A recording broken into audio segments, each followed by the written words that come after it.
हर जय शंकर। कुंभकर्ण भी मारा गया। क्या कहा? महाराज क्या कीजिए?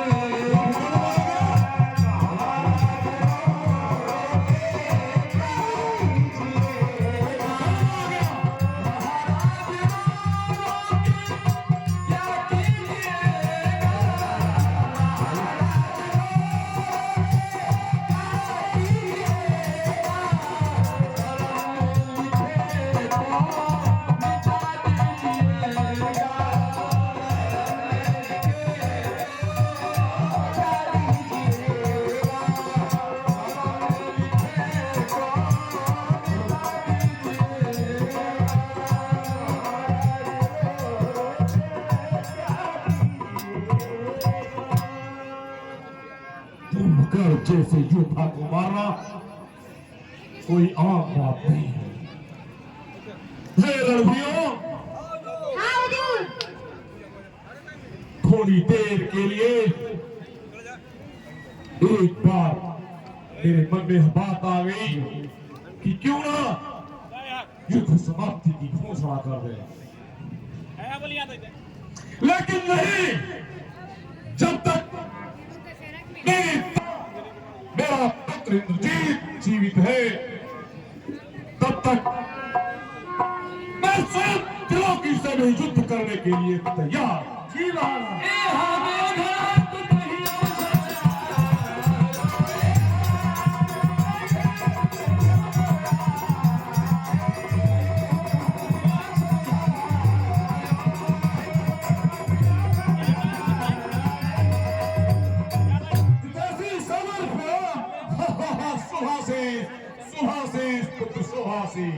पिताजी, मैं यह क्या सुन रहा हूँ? युद्धस्थल से चाचा श्री के वीर गति प्राप्त होने की सूचना मिल रही है। है पुत्र, योद्धा या तो युद्ध में विजय प्राप्त करके आता है या तो उसे वीर गति प्राप्त होती है। सच कहा पिताजी। ये नहीं है कि अगर उसने युद्ध में विजय नहीं प्राप्त की तो वह योद्धा नहीं है। वीर गति लड़ते हुए इसी तरंग में अपनी आक्रामकता दर्शाए और विरोधी दल भयभीत रहे तो भी वह योद्धा किसी विजय से कम नहीं प्राप्त करता। अवश्य पिताजी। लेकिन मुझे इस बात की चिंता नहीं है कि कौन मारा गया कौन नहीं, लेकिन इस बात का मुझे गर्व है कि भी तुम हमारी सेना में हमारे सबसे प्रमुख स्तंभ के रूप में अभी यह आपका पुत्र इंद्रजीत जो त्रैलोक्य को कंपायमान करने की अपार शक्ति अपनी भुजाओं में लिए बैठा है, इसके होते हुए आपको तनिक भी चिंता करने की आवश्यकता नहीं है। पिताश्री आज्ञा दो, मैं युद्धस्थल को जाता हूँ। मैं अपनी भुजाओं से उन सबको मार दिलाता हूँ। अरे पुत्र, मैं यह चाहता हूं कि जब बेघाती शक्ति उस छोटे तापस को मृत्यु तक नहीं पहुंचा पाई तो तुम अपनी इष्ट देवी निकुंभरा का एक बार यज्ञ करके उनसे अपार शक्ति प्राप्त करो और पूरा युद्ध में जाओ। अवश्य पिताश्री, आपका यह विचार भी उत्तम है। मैं अवश्य अपनी इष्ट देवी के मंदिर जाता हूँ और एक विजय यज्ञ का आयोजन करता हूँ। हाँ, ऐसा यज्ञ होगा जिससे अपार शक्ति प्राप्त होकर के मैं इन भालू मंत्रों की सेना को क्षण भर में ध्वस्त कर लूंगा।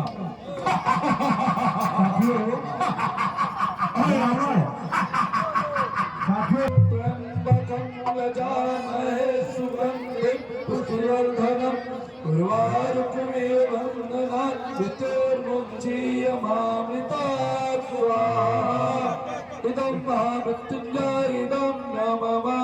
गारे गार घोड़े गार चाचा गार पापा गार गोत्रा स्वाहा। मंदोदरी माता जी का याद करिए। स्वाहा। भगवान इस समय गिरवे कन्या में जाकर स्वाहा को मना रहा है, यज्ञ कर रहा है। स्वाहा यज्ञ पूरी हो गई तो उसे मारने वाला कोई नहीं है। इसलिए बंदर और भालुओं को भेज करके उसकी यज्ञ भी ध्वंस करवाइए। स्वाहा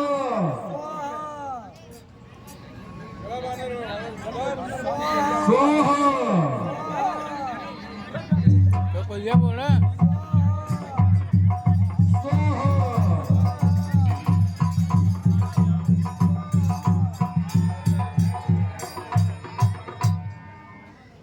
साथियों, काका भीषण राजद्रोह, कुलद्रोह, वंशद्रोह सुना था, लेकिन संतान द्रोह आज तुमने एक नई उपाधि धारण की। ये संसार तुम्हें सभी द्रोहों से विभूषित करके तुम्हारे मुंह में कालिक पोतेगा। मेरा यह मर्म स्थान जो लंका के जन सामान्य को भी नहीं पता, आज तुमने इन भालू और बंदरों की सेना यहां पहुंचा दी। धिक्कार है तुम्हारे जीवन पर, धिक्कार है तुम्हारे रक्त पर। तुम अपने रक्त को न जान रहे हो। मेघनाथ माया में रथ चढ़ी गए अवकाश गरजे क्या सोच रखा है, क्या सोच रखा है? एक यज्ञ नहीं संपन्न हुआ तो मेघनाथ के ऐश्वर्य और शक्ति में कोई कमी आ जाएगी।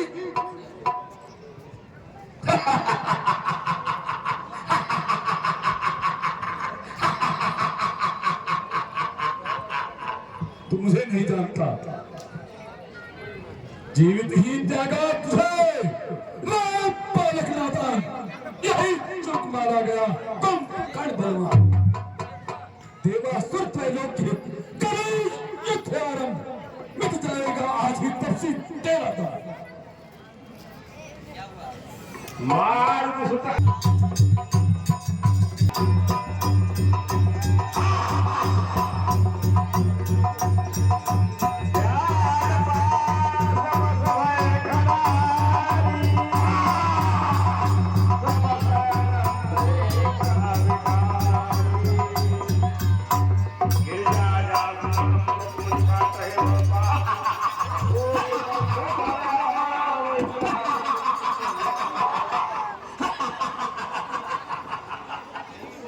जामवंत कह खलो ठाड़ा सुन कही दाही क्रोधे बिगाड़ा।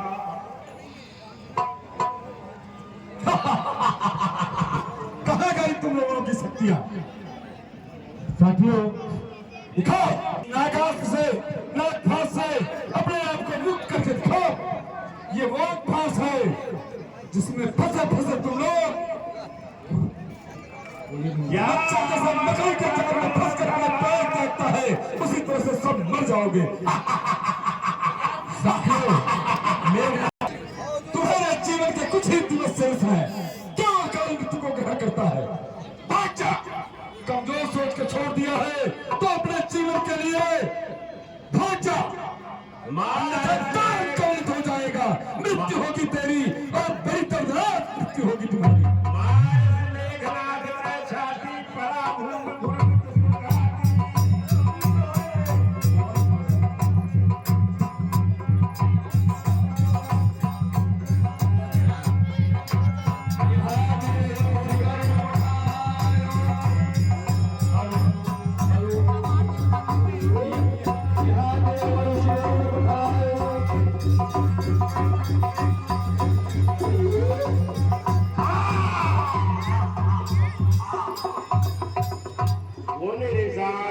चरण फिरायो मही पछाड़ी निज बल दिखरायो।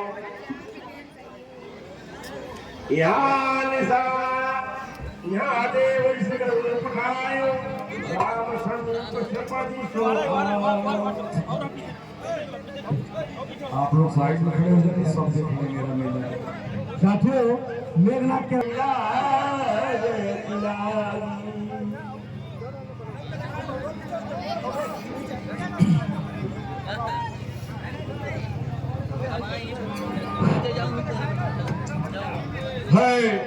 आप लोग साइड से खड़े हो जाए।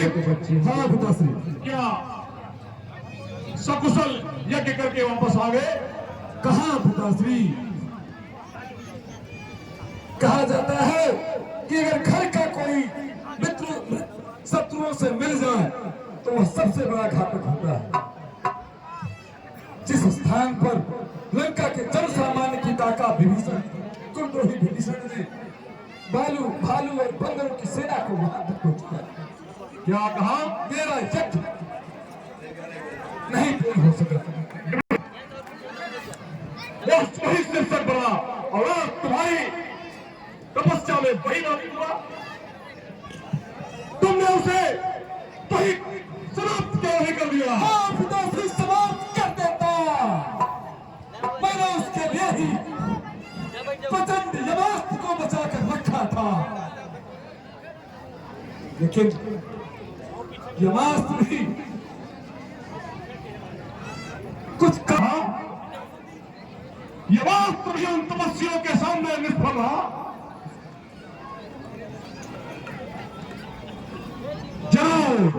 जलाओ, उसका भी काट भीषण ने ही उसे बताया नहीं होगा। पिताश्री नहीं, उस प्रचंड यमास्त्र के विषय में सिर्फ देवताओं को पता है, देवताओं को। तब उस तपस्वी को कैसे मालूम हुआ? साथियों, रावण मेरे देवताओं ने सूचित किया होगा। नहीं पिताश्री नहीं, वहां किसी देवता के आने की कोई सूचना नहीं थी, क्योंकि लक्ष्मण स्वयं देवता है, नारायण अवतार है, वो साधारण मानव नहीं है। मेघनाथ, उन्हें देवता कह करके हमें कमजोर मत करो। पिताश्री, और हमारा विश्वास को दिगाओ मत। पिताश्री, सत्य के सूर्य के सामने आंख बंद कर लेने से अंधेरा नहीं हो जाता। जो सत्य है वो सदैव अकाट्य सत्य है। लेकिन शत्रु को देवता मान लेना भी तुम्हारे जैसे योद्धा के लिए शोभित नहीं है। श्री राम स्वयं परम परमेश्वर हैं, जिन्होंने इस धरती को निश्चर विहीन करने का प्रण ले रखा है। पिताश्री, आज इस प्रलोक के विजयी रावण के नाते पृथ्वी को निश्चर विलीन करना किसी के दम की बात नहीं है। तुम थक गए हो, तुम्हें विश्राम की आवश्यकता है। नहीं पिताश्री, आप इस तैनात के विजय मेघनाथ के लिए इन शब्दों का प्रयोग कैसे कर सकते हैं? आपको ज्ञान है, जो योद्धा होता है वो युद्ध में करने के बाद विश्राम उसके लिए अभिशाप है, विष है। पिताश्री, क्षमा कीजिएगा, आपके सम्मुख आपके इस पुत्र ने आज तेज आवाज में बात की। उसका कारण यह है कि कोई भी अपने लिए इन शब्दों को बर्दाश्त नहीं कर सकता। अरे पुत्र, तुम्हारी तेज आवाज में की हुई बात से मैं भयभीत हुआ, जिसके कारण तुम्हें विश्राम करने का तुमसे आग्रह किया। पिताश्री, आपका यह यशस्वी पुत्र अब युद्ध में उतर चुका है। युद्ध में पीर दिखाना आपके इस पुत्र ने सीखा ही नहीं है। हे पिताश्री, मैं आपसे एक निवेदन करूंगा। कहो। कि जो रक्त संस्कृति आपने परिकल्पना की, उसकी स्थापना की और उसको इतना विशाल और महान रूप दिया, वह संस्कृति बचा लीजिए पिताश्री। यह मेघनाथ आज अंतिम बार आपसे एक निवेदन कर रहा है। आज का युद्ध निर्णायक